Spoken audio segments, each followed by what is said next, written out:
Baba is discussing all the 4 subjects of our practice of Raj Yoga. Baba talks about knowledge, yoga, virtues, and service. So these are the 4 subjects that we have in this study of Raj Yoga. And all these 4 subjects are different from each other. It is not like studying one subject or being good at one subject is a substitute for others.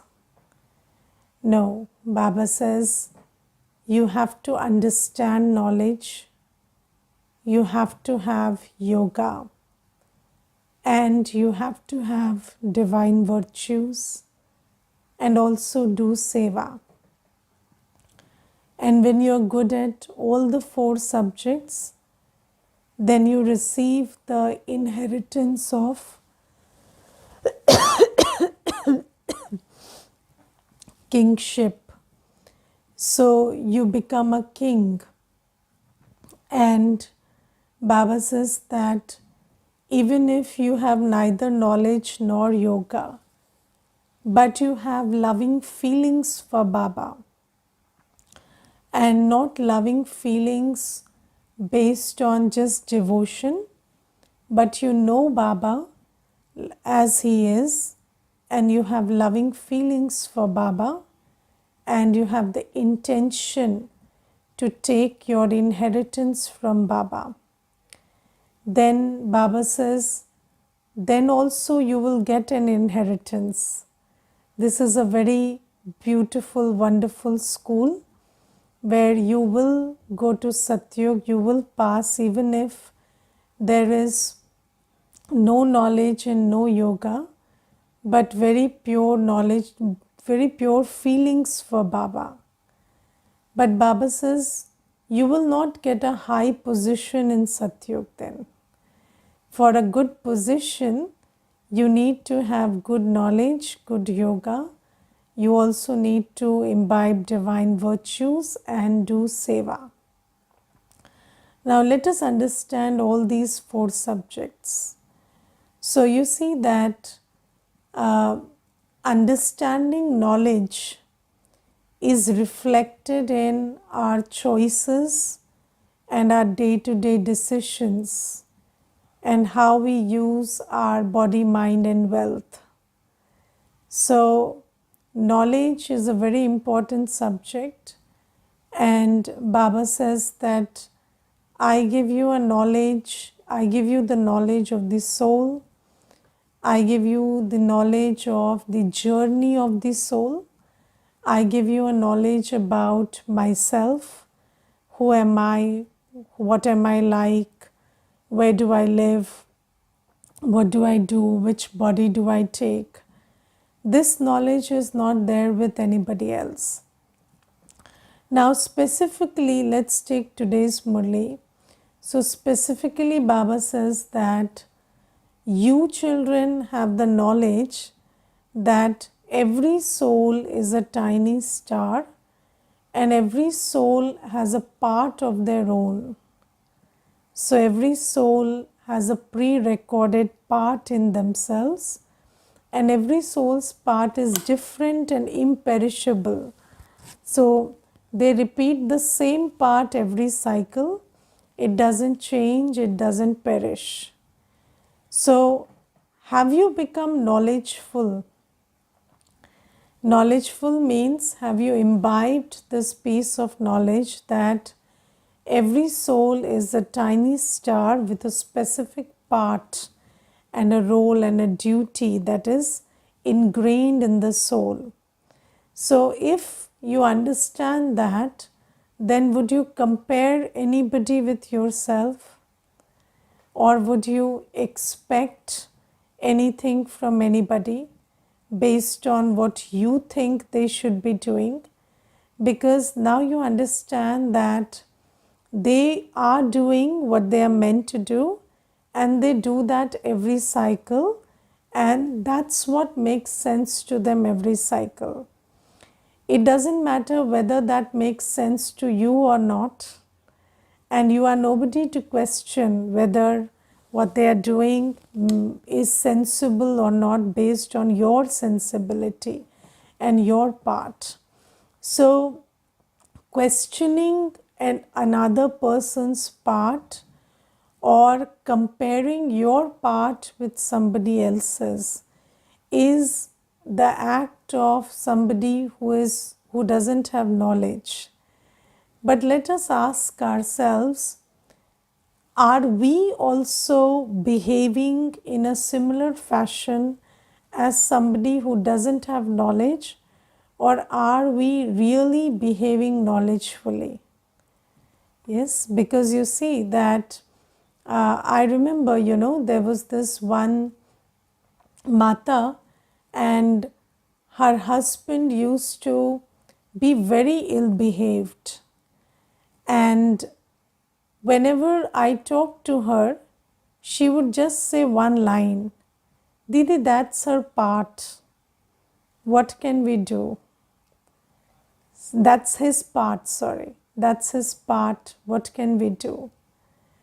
But I am a deity soul. I am a Brahmin soul. So I have to do what I have to do. So it was so simple, and I never saw her raise any questions about his behavior. She neither had attachment nor had any questions. She just fulfilled her role in the house. She said that I eat in that house provides for me, I have a duty to play, I play that duty, that's it, and nothing bothers me. Now you see that, have I imbibed this knowledge that every soul has a pre-recorded part which is prefixed and which repeats every cycle identically, and if I have imbibed it, I would never question anybody's part. I would never say why this one is behaving like this, because I already know the answer, and the answer is because that's their part. That's their pre-recorded part in themselves. So one is never questioning anybody's part. Second is having expectations or making comparisons that I can do this, why can't this person do it? This is also pretty, ignorant behavior, because we understand that you have your own specialities, your own parts, your own duties, and they have their own.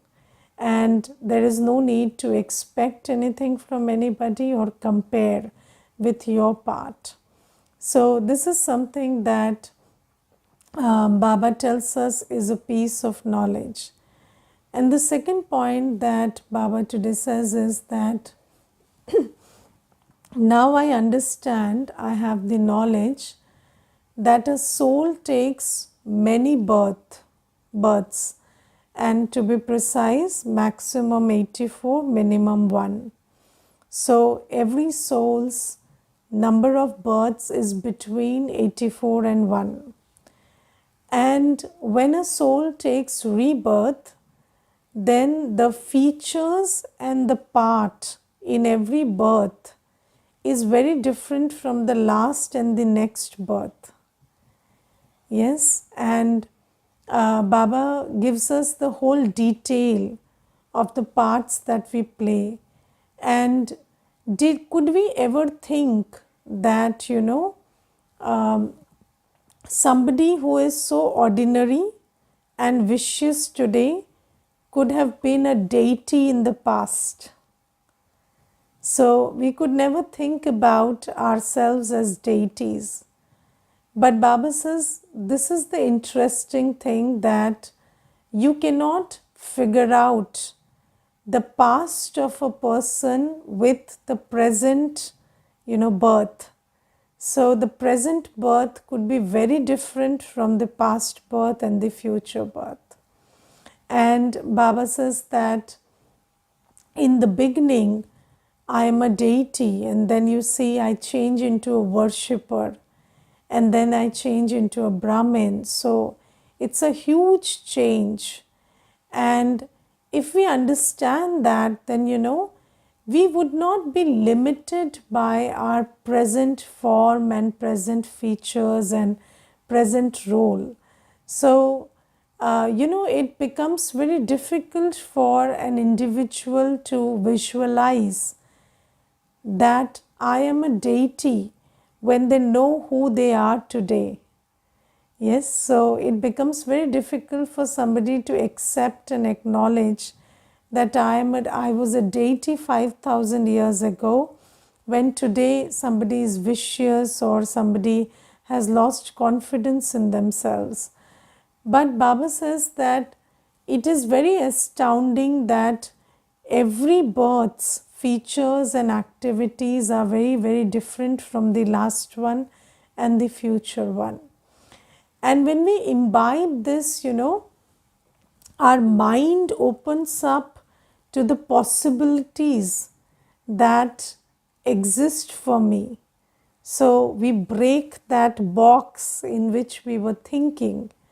And I remember, when I used to give courses, so there were many people, in fact, at least 10, 12 times this thing has come up, that when we told somebody that think about yourself as a deity, they would immediately ask, will it not be sacrilege or a sin to think about yourself as a deity? Because people think that a deity is a deity and I'm a vicious human being, and you've been singing these songs for so long that I'm vicious, I'm niche papi, and you are great and you are pure. So we keep singing these songs. So there is a lot of resistance, internal resistance, in thinking about yourself as a deity. So Baba says that this is another piece of knowledge, that the births that we take are drastically different from each other. And just think about the range of the roles that we play. In the first birth, I'm a completely, nirvikari. I'm viceless deity. And then now what have I become? I've become completely vicious. And you see, Baba says that I am an actor. And have you seen that when there is a good actor, it is very difficult to, and we have a tendency to typecast everybody. And you see a good actor in the role of an ordinary person, and you think that this person is best to play only this role.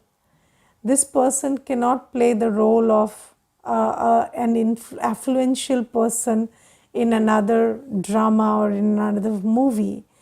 But when they play that role, you are equally stunned that this person is such a good actor that they can play both these roles so well, and they were so convincing in both the roles. And Baba says that you are also the best actor. You are the number one actor, the hero actor. And you have played the role of a completely viceless deity in a viceless world. And here you are playing the role of an ordinary person in a vicious world. And now Baba says you have to play the role of Baba's right hand in creating Satyug. So Baba says, just think about yourself as this multifaceted actor who can play every role very well. And I always feel this thing that when I came into Gyan, I always thought that I cannot be very good at management, and I thought that I can be good at learning, I can be a good student, I can meditate, but I cannot run a management. I'm not good at management. But then, I used to in yoga, I used to, and also, in self reflection, I used to think about myself as somebody who has managed a kingdom. And I used to think about myself as somebody who will be a queen or king in Satyug, and I will manage a whole kingdom. So when I'm a king in Satyug, then I must have management skills. And when I started thinking on those lines, suddenly, because I broke that limitation that was within, I could understand the things of management. So, this is a very personal experience that I'm sharing with you, because Baba opens and the biggest limitation is the limitation of your own consciousness. So, when you break that limitation and you understand that, with knowledge, you understand that in these 84 births, there is such a wide variety of roles and characters that you have played, that there is nothing that you can't do. So, even if you have not done bhakti in this birth, you have done it for 63 births, right? So, you know that you have a big bhagat inside you. You know that you have a deity inside you. And you see, with that, and I'm specifically talking about bhakti today, because in the Murli today, Baba talks about the importance of bhavana also. So, this deep feeling of devotional love for God. And, when we come to Gyan, maybe today I'm a very logical, or I think I'm very logical and scientific, and I'm going by understanding Baba and understanding Gyan. But for 63 births, you have had this deep devotional love for Baba. And that bhavana you are capable of even today. So, that bhavana which makes a bhakt jump into a well and cut themselves up against a sword in Kashi Kalvat, that kind of bhavana still exists inside you. So there is a deity inside you, there is a bhakt inside you who is ready to die for God. And there is every role that we have played in these 84 births has been so different from each other. And our features have also been so different. So just remember your Satyugi features. What were our Satyugi features like? So the features were so pure. Even the face, the eyes, everything was so pure. And you see, when you rotate the Swadershan Chakra, when you mentally visit your 84 births, then when you go to Satyug, what do you see there? You see yourself sitting in a body which is pure, and you are a pure soul acting in a pure body, and every organ of your body, it has the fragrance of purity. And you see, purity is such a purity is so subtle and so sweet. There is a fragrance in purity which is very unique. And when we think about our features in Satyug, even the eyes are pure. So you see, the eyes have love but no attachment. Yes, so these days when we look at our eyes, the eyes, when they have love, they have attachment, and when they don't have attachment or love, then they are dry. But just look at the features of Satyug. So Baba says, every birth, your features have been very different, your path has been very different, and when you visit yourself, when you mentally visit all your 84 births, continuously and regularly, then you arrive at an experience of who you really are, and you are not limited by your perception of who you are based on the current birth. So, this birth is just one birth out of many, and I'm not limited to who I am in this birth. And this breaks your box, and you start thinking out of that box, and you start emerging those qualities and powers and virtues inside you. So Baba gives us this knowledge, and Baba makes us think knowledgefully. And when we start thinking knowledgefully, so do you reflect on the knowledge that Baba gives? Because by reflection, so when you reflect on the knowledge that Baba gives, knowledge starts changing into consciousness or awareness. So it is through reflection that you change knowledge into awareness. Have you seen that sometimes you see a video about something? Maybe you see a video about how much pesticide is being used in food these days, right? And then you see many videos, but you're not affected by them. But then sometime it so happens that you start thinking about it, and you start reflecting on it. And then when you see food, you think about it as a plate full of pesticides.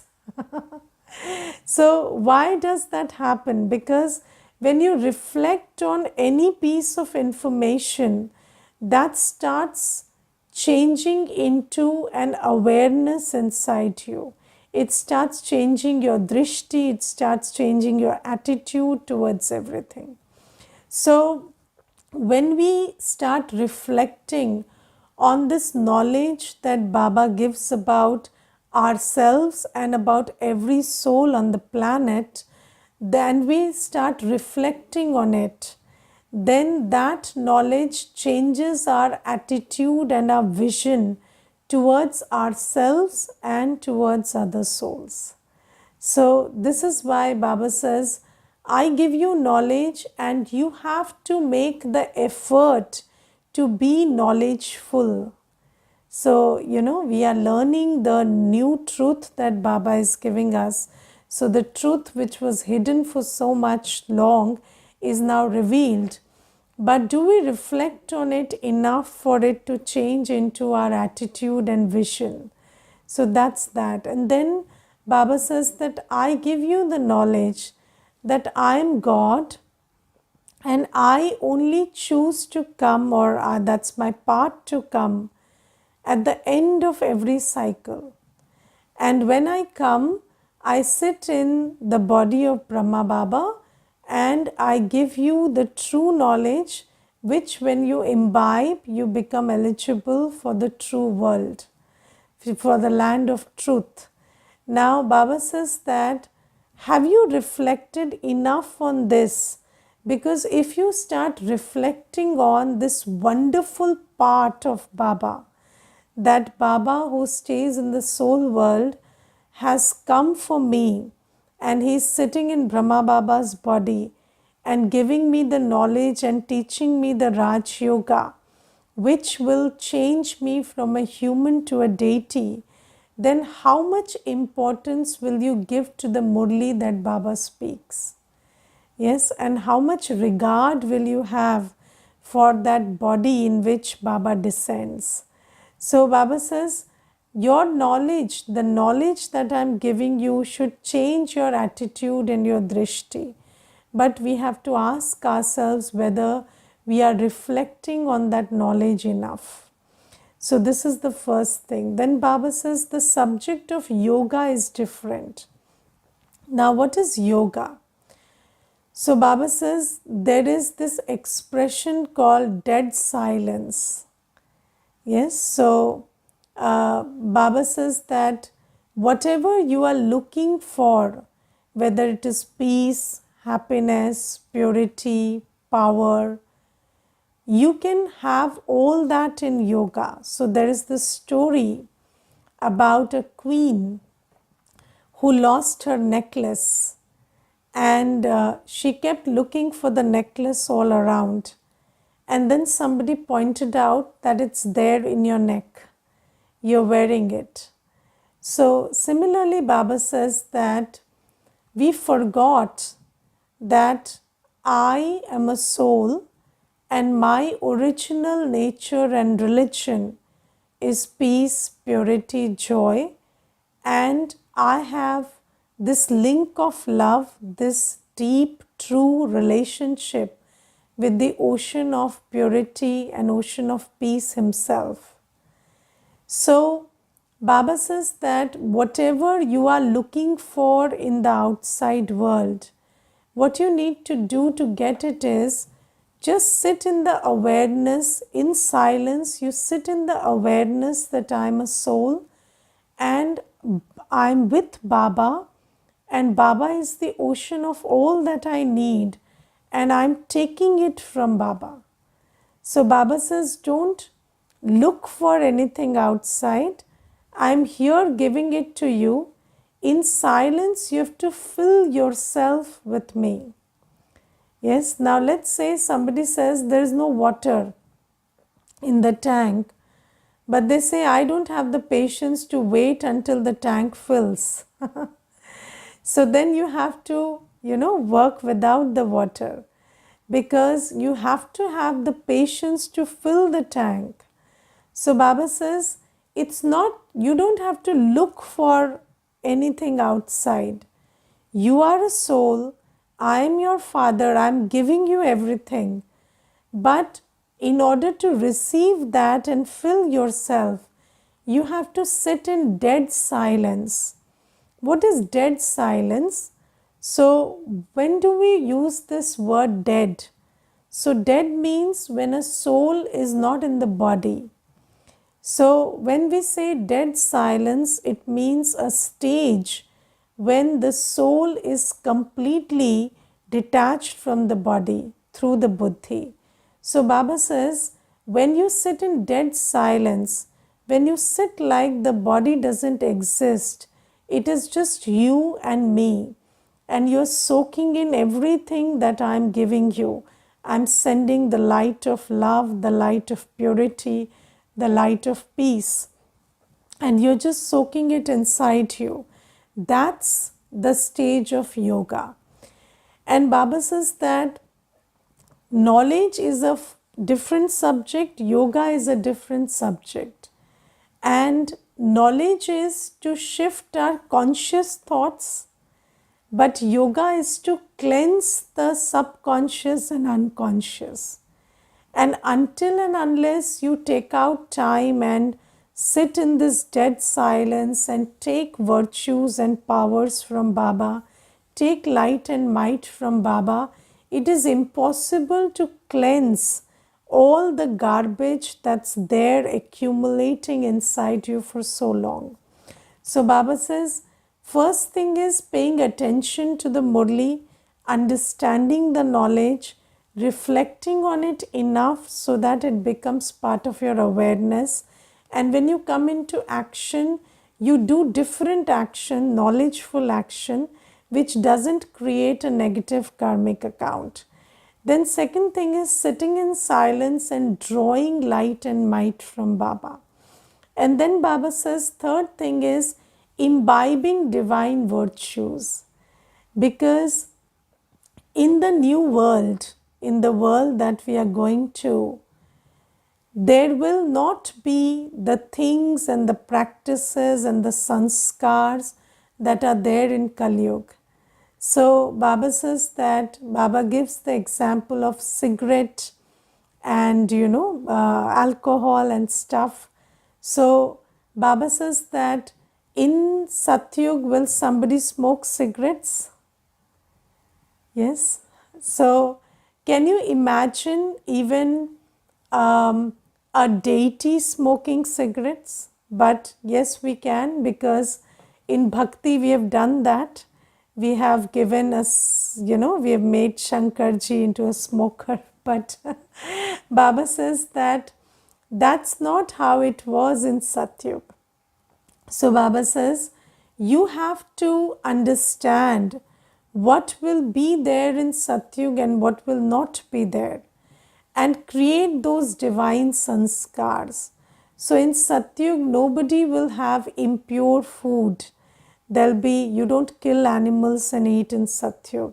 So you have to do away with those sanskars, because you see, there is a very interesting story of a fisherwoman, and there was this woman who used to fish and sell that fish, and then she was spotted by a king, and the king married her and took her to the palace, and then she lived in the palace, and after some days she said, I don't want to live in the palace, please leave me from where you took me.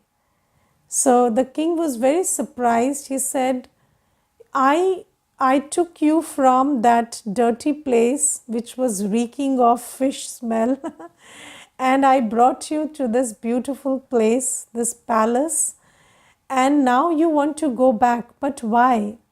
So she said, I miss the smell of fish. So you see that this is a story which says that even if you are in a palace, if your sanskar is that of a fisherwoman, you will leave the palace and go back to that place because that's your sanskar. So when the sanskar calls, it doesn't allow you to settle down or even appreciate your fortune. So Baba says that in Satyug, in order to go to Satyug, you have to create Satyugi sanskars. Otherwise, you will feel uncomfortable in Satyug. Yes, so I remember there was this one Mata, and she said, you people are living in Swarg. And she said, centers are such pure places and it's a fortune to stay in the center. So I said, you are also welcome. You can stay for some days. So she said, no, I can't stay because I am not a divine soul like you. So I said, no, everybody is a divine soul. So she said, no, Didi, what I am saying, try to understand. I have very bad manners. I wake up late. I am always on the phone. I am very irritable. I do not talk respectfully. So, although I understand that the center is such a pure place, a place where somebody fortunate stays, I don't have the eligibility to be there. And just think about, your inner self telling you you are not eligible to go to Satyug because you've not created divine sanskars. So just like, when I give you the example of that Mata was not rejected by anybody in the center. She self-rejected her. She rejected herself. Why? Because she did not have the confidence that she belongs here, because she has not created those sanskars. Now just think about a Brahmin who has not created deity sanskar. Will you not reject yourself before Dharamraj rejects you? So you see, anybody who doesn't create divine sanskars will not have the confidence to even contest to be a deity. So you see, even your own mind will say you can't be a deity. So then how can you be something you can't even think about? So this is why it's very important to look at all the habits and sanskars, whether they are gross like the habits of food and drink and sleep and getting up, or they are subtle like the habits of not being in harmony or not having an attitude of respect or not speaking sweetly. So just check for yourself and imbibe those sanskars, because when you don't have that sanskars, you will reject yourself. In your inner self, you know that you cannot go to Satyug. And how can you go somewhere you can't think of even going? And then Baba says the most important subject which makes you a king in Satyug is seva. So those who serve, do spiritual service, do the service of making the arrangement of taking this knowledge and spiritual yoga to every soul in the world. Those who make the arrangement of this through their body, mind and wealth, of sharing this, sharing Baba's knowledge and yoga with every soul in the world. So you see, it is done by two methods. A, you directly share knowledge with somebody. B, you support the centers which are doing this seva of sharing knowledge and the practice of Raj Yoga with every soul. So Baba says, when you support the centers with your body, mind and wealth, or when you share the knowledge that Baba is giving you, you are doing seva, and that will make you a deity in the future. But let me tell you, individually, it is impossible for anybody to share complete knowledge and make somebody a Brahmin. So supporting the center is the only method to to earn the credits of seva and become a king in Satyug. So this is the subject that makes you a Raja. Okay, Om Shanti.